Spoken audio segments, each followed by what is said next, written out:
मैं आज आप सबको महाभारत की एक ऐसे ऐतिहासिक एवं प्रचलित कहानी सुनाता जिसमें वीर अभिमन्यु के पूर्ण कहानी है। तो कृपा करके कहानी को पूर्ण देखें तथा चैनल को सब्सक्राइब करने का कष्ट करें। धन्यवाद। तो सुनिए। अभिमन्यु अर्जुन का पुत्र था। श्री कृष्ण की बहन सुभद्रा इनकी माता थी। यह बालक बड़ा होनहार था। अपने पिता के से सारे गुण इसमें विद्यमान थे। स्वभाव का बड़ा क्रोधी था और डरना तो किसी से इसने जाना ही नहीं था। इसी निर्भयता और क्रोधी स्वभाव के कारण इसका नाम निर्भय मन्यु क्रोधी अभिमन्यु पड़ा था। अर्जुन ने धनुर्वेद का सारा ज्ञान इसको दिया था। अन्य अस्त्र शस्त्र चलाना भी इसने सीखा था। पराक्रम में यह किसी वीर से भी कम नहीं था। 16 वर्ष की अवस्था में ही अच्छे सेनानियों को चुनौती देने की शक्ति और सामर्थ्य इसमें थी। इसकी मुखाकृति और शरीर का डीलडौल भी असाधारण योद्धा का सा था। वृषभ के समान ऊंचे और भरे हुए कंधे थे। उभरा वक्षस्थल था और आंखों में एक जोश था। महाभारत का भीषण संग्राम छिड़ा हुआ था। पितामह धराशायी हो चुके थे। उनके पश्चात गुरु द्रोणाचार्य ने कौरवों का सेनापतित्व संभाला था। अर्जुन पूरे पराक्रम के साथ युद्ध कर रहा था। प्रचंड अग्नि के समान वह बाणों की वर्षा करके कौरव सेना को विचलित कर रहा था। द्रोणाचार्य कितना भी प्रयत्न करके अर्जुन के इस वेग को नहीं रोक पा रहे थे। कभी कभी तो ऐसा लगता था मानो पांडव कौरवों को कुछ ही क्षणों में परास्त कर डालेंगे। प्रातः काल युद्ध प्रारंभ हुआ। श्री कृष्ण अपना पांचजन्य फूंकते उसी क्षण अर्जुन के बाणों से कौरव सेना में हाहाकार मचने लगता। संध्या तक यही विनाश चलता रहता। दुर्योधन ने इससे चिंतित होकर गुरु द्रोणाचार्य से कहा, हे आचार्य, यदि पांडवों की इस गति को नहीं रोका गया तो कौरवसेना किसी भी क्षण विचलित होकर युद्धभूमि से भाग खड़ी होगी। कोई ऐसा उपाय करिए जिससे पांडवों की इस बढ़ती शक्ति को रोका जाए और अर्जुन के सारे प्रयत्नों को निष्फल किया जाए। दुर्योधन को इस प्रकार चिंतित देखकर गुरु द्रोणाचार्य ने किसी प्रकार अर्जुन को युद्धभूमि से हटा देने का उपाय सोचा। दुर्योधन के कहने से संशप्तकों ने कुरुक्षेत्र से दूर अर्जुन को युद्ध के लिए चुनौती दी। अर्जुन उनसे लड़ने को चला गया। उसके पीछे से द्रोणाचार्य ने चक्रव्यूह की रचना की और युधिष्ठिर के पास संवाद भिजवाया। किया तो पांडव आकर कौरवसेना के इस चक्रव्यूह को तोड़े, यह अपनी पराजय स्वीकार करें।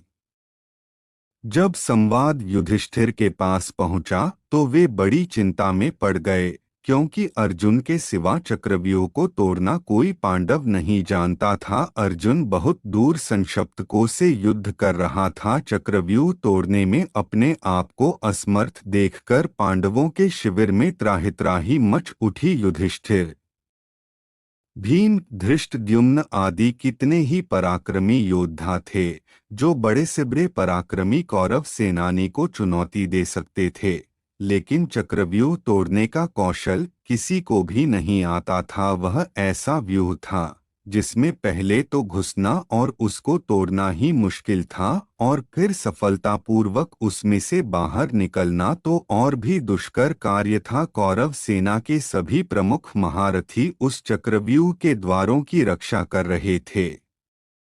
जब सभी किंकर्तव्य विमूढ़ के सभा में बैठे हुए थे और अर्जुन के बिना सिवाय इसके कि वे अपनी पराजय स्वीकार कर लें कोई दूसरा उपाय उनको नहीं सूझ पड़ रहा था, अभिमन्यु वहां आया और सभी को गहन चिंता में डूबा हुआ पाकर युधिष्ठिर से पूछने लगा कि चिंता का क्या कारण है। युधिष्ठिर ने सारी बात बता दी। उसे सुनकर वह वीर बालक अपूर्व साहस के साथ बोला, आर्य, आप इसके लिए चिंता न करें। दुष्ट कौरवों का यह षड्यंत्र किसी प्रकार भी सफल नहीं हो सकेगा। यदि अर्जुन नहीं है तो उनका वीर पुत्र अभिमन्यु तो यहाँ है।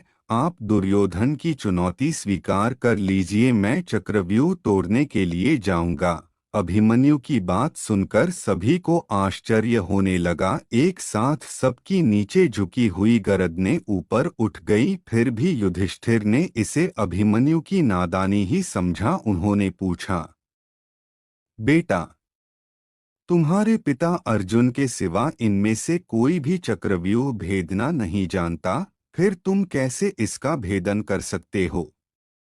हाय, आज अर्जुन होता तो यह अपमान न सहना पड़ता। संध्या काल तक भी वह गांडीव धनवा नहीं आ सकेगा, और पांडवों की यह सेना, जिसको लेकर वह प्रचंड वीर अभी तक युद्ध करता रहा है, अपने अस्त्र डालकर कौरवों से पराजय स्वीकार कर लेगी। हाय हाय क्रूर विधाता! यह कहकर युधिष्ठिर अधीर हो उठे। उसी क्षण अभिमन्यु ने सिंह की तरह गरज कर कहा, आर्य, आप मुझे बालक न समझे। मेरे रहते पांडवों का गौरव कभी नहीं मिट सकता। मैं चक्रव्यूह को भेदना जानता हूँ। पिता ने मुझे चक्रव्यूह के भीतर घुसने की क्रिया तो बतला दी थी, लेकिन उससे बाहर निकलना नहीं बताया था। आप किसी प्रकार चिंता न करें, मैं अपने पराक्रम पर विश्वास करके चक्रव्यूह को तोड़ूंगा और उससे बाहर भी निकल आऊंगा। आप चुनौती स्वीकार कर लीजिए और युद्ध के लिए मुझे आज्ञा देकर शंख बजा दीजिए। उस दुर्योधन को संदेश भिजवा दीजिए कि वीर धनंजय का पुत्र अभिमन्यु उनकी सारी चाल को निष्फल करने के लिए आ रहा है।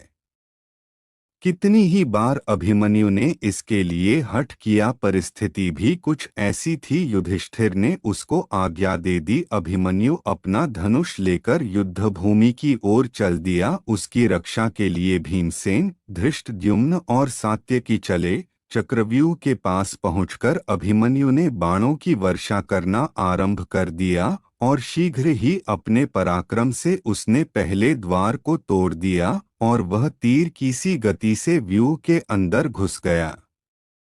लेकिन भीमसेन, सात्यकी और धृष्टद्युम्न उसके पीछे व्यूह में नहीं घुस पाए। उन्होंने कितना ही पराक्रम दिखाया, लेकिन जयद्रथ ने उनको रोक लिया और वहीं से अभिमन्यु अकेला रह गया। अर्जुन का वह वीर पुत्र अद्भुत योद्धा था। व्यूह के द्वार पर उसे अनेक योद्धाओं से भीषण युद्ध करना पड़ा था, लेकिन उसका पराक्रम प्रचंड अग्नि के समान था। जो कोई उसके सामने आता था या तो धराशायी हो जाता या विचलित होकर भाग जाता था। इस तरह व्यूह के प्रत्येक द्वार को वह तोड़ना चला जा रहा था। कौरवों के महारथियों ने उस वीर बालक को दबाने का कितना ही प्रयत्न किया, लेकिन वे किसी प्रकार भी उसे अपने वश में नहीं कर पाए। उसके तीक्ष्ण बाणों की मार से व्याकुल होकर दुर्योधन ने गुरु द्रोणाचार्य से कहा, हे आचार्य,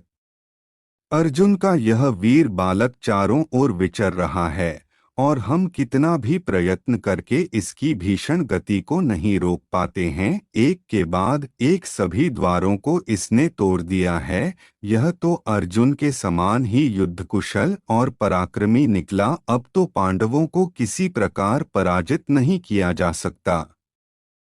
इसी प्रकार कर्ण ने भी घबराकर द्रोणाचार्य से कहा, हे गुरुदेव, इस पराक्रमी बालक की गति देखकर तो मुझको भी आश्चर्य हो रहा है। इसके तीक्ष्ण बाण मेरे हृदय को व्याकुल कर रहे हैं। यह ठीक अपने पिता अर्जुन के समान ही है। यदि किसी प्रकार इसको न रोका गया तो हमारी यह चाल व्यर्थ चली जाएगी। किसी तरह से इसको चक्रव्यूह से जीवित नहीं निकलने देना चाहिए। द्रोणाचार्य अभिमन्यु की वीरता देखकर कुछ क्षणों के लिए चिंता में डूबे रहे। अर्जुन के उस वीर पुत्र के कर्ण, दुःशासन आदि महारथियों को पराजित कर दिया था और राक्षस अलम्बुश को युद्धभूमि से खदेड़कर बृहद बल को तो जान से मार डाला था। दुर्योधन के सामने ही उसके बेटे लक्ष्मण को भी उसने मार डाला था। बड़े बड़े शूरवीर खड़े देखते रह गए और वह प्रचंड अग्नि की लपट की तरह सबको भस्म करता हुआ चक्रव्यूह को तोड़कर अंदर घुस गया। जब कौरवों के सारे प्रयत्न निष्फल चले गए तो उन्होंने छल से काम लेने की बात सोची। अलग अलग लड़कर कोई भी महारथी अभिमन्यु से नहीं जीत सकता था, इसलिए उन्होंने मिलकर उस पर आक्रमण करने का निश्चय किया। कृपाचार्य, कर्ण, अश्वत्थामा, बृहद्बल, शकुनी का चचेरा भाई, कृतवर्मा और दुर्योधन आदि 6 महारथियों ने उसे घेर लिया और उस पर भीषण आक्रमण कर दिया। कर्ण ने अपने बाणों से उस बालक का धनुष काट डाला, भोज ने उसके घोड़ों को मार डाला और कृपाचार्य ने उसके पार्श्व रक्षकों के प्राण ले लिए। इस तरह अभिमन्यु पूरी तरह निहत्था हो गया। लेकिन फिर भी जो कुछ उसके हाथ में आया उससे ही वह शत्रुओं को विचलित करने लगा। थोड़ी ही देर में उसके हाथ में एक गदा आ गई, उससे उसने कितने ही योद्धाओं को मार गिराया। दुःशासन का बेटा उसके सामने आया, घोर संग्राम हुआ। अकेला अभिमन्यु 6 के सामने क्या करता। महारथियों ने अपने बाणों से उसके शरीर को छेद दिया। अब वह लड़ते लड़ते थक गया था। इसी समय दुःशासन के बेटे ने आकर उसके सिर पर गदा प्रहार किया, जिससे अर्जुन का वह वीर पुत्र उसी क्षण पृथ्वी पर गिर पड़ा और सदा के लिए पृथ्वी से उठ गया। उसके मरते ही कौरवों के दल में हर्षध्वनि उठने लगी। दुर्योधन और उसके सभी साथी इस निहत्थे बालक की मृत्यु पर फूले नहीं समाये। किसी को भी उसकी अन्याय से की गई हत्या पर तनिक भी खेद और पश्चाताप नहीं था। जब अभिमन्यु की मृत्यु का समाचार पांडव दल में पहुंचा तो युधिष्ठिर शोक से व्याकुल हो उठे। अर्जुन की अनुपस्थिति में उन्होंने उसके लाल को युद्धभूमि में भेज दिया था। अब उनके आने पर वे उसको क्या उत्तर देंगे, इसका संताप उनके हृदय को व्याकुल कर रहा था। भीम भी अपने भतीजे की मृत्यु पर रोने लगा। वीर अभिमन्यु की मृत्यु से पांडवों के पूरे शिविर में हाहाकार मच गया। संक्षिप्त से युद्ध समाप्त करके जब अर्जुन वापस आया तो वह दुखपूर्ण समाचार सुनकर मूर्छित हो उठा और अभिमन्यु के लिए आर्त स्वर से रुदन करने लगा। श्री कृष्ण ने उसे काफी धैर्य बंधाया, लेकिन अर्जुन का संताप किसी प्रकार भी दूर नहीं हुआ। प्रतिशोध की आग उसके अंतर में धधकने लगी और जब तक जयद्रथ को मारकर उसने अपने बेटे के खून का बदला न ले लिया तब तक उसको संतोष नहीं आया। श्री कृष्ण को भी अभिमन्यु की मृत्यु पर कम दुख नहीं हुआ था, लेकिन वे तो योगी थे, बालकों की तरह रोना उन्हें नहीं आता था। प्रतिशोध की आग उनके अंदर भी जल रही थी। उन्होंने स्पष्ट कहा था कि अपने भांजे अभिमन्यु की मृत्यु का बदला लिए बिना वह नहीं मानेंगे। अभिमन्यु की स्त्री का नाम उत्तरा था। वह मत्स्यनरेश विराट की पुत्री थी। अज्ञातवास के समय अर्जुन विराट के यहाँ उत्तरा को नाचने गाने की शिक्षा देते थे। बाद में विराट को सारा हाल मालूम हो गया था, इसलिए लोकापवाद के डर से वे अपनी पुत्री का विवाह अर्जुन के सिवा किसी अन्य पुरुष के साथ नहीं करना चाहते थे। अर्जुन के स्वीकार न करने पर विराट ने उत्तरा का विवाह उसी के पुत्र अभिमन्यु के साथ कर दिया। इन दोनों का विवाह बाल्यावस्था में ही हो गया था। उस युग में बाल विवाह की प्रथा तो इतनी प्रचलित नहीं थी, लेकिन विवाह के पीछे राजनीतिक कारण निहित था। पांडवों को इसके पश्चात मत्स्यनरेश से हर प्रकार की सहायता मिल सकती थी। अपने पति की मृत्यु पर उत्तरा शोक से पागल हो उठी थी।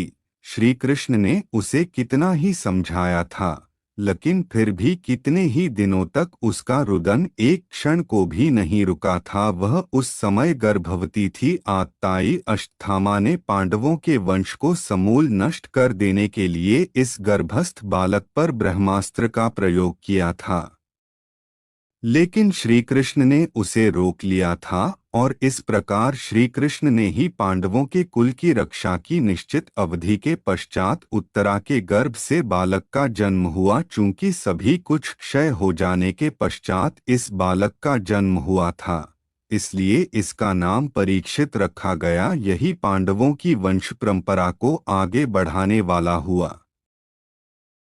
ऐसी ही अच्छी कहानी देखने के लिए हमारे चैनल को सब्सक्राइब करें तथा बेल आइकन को दबाएं ताकि नई कहानी आप तक सबसे पहले पहुंचे। धन्यवाद।